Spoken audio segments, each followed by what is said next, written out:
జ్ఞానఫలం గురించి కొందరు ఏ విషయాల గురించి ఏం చెప్పినా మిగతా వాళ్ళు దానిని ఎగతాళి చేయడం కానీ లేదా తేలికగా వదిలేయటం కానీ మనం చూస్తూ ఉంటాం. ఎవరికి విలువిస్తాం మనం? ఎవరిని విషయాలు చెప్పారనుకోండి, మనం ఎప్పుడు విలువిస్తాం?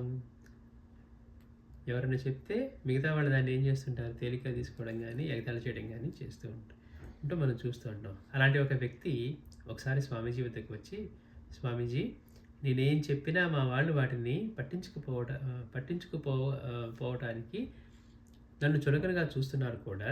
అట్లా పట్టించుకోవటం కాకుండా అంటే చులకనగా కూడా చూస్తున్నారు.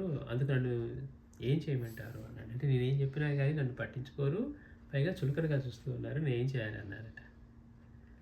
అందుకు నన్ను ఏం చేయమంటారని ప్రాధేయపడిగా స్వామివారు చెప్తున్నారు, when light is there nobody takes you lightly అన్నారట.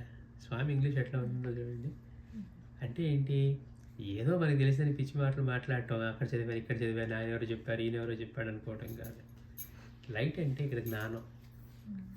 నీలో కనుక జ్ఞానం కలిగినప్పుడు నువ్వు ఏది చెప్పినా కానీ ఎవరు తేలిగ్గా తీసుకోరు, వాళ్ళ మాటే వేదవాక్కు అవుతుంది. అందుకని స్వామీజీ అంటున్నారు, when light is there nobody takes you lightly.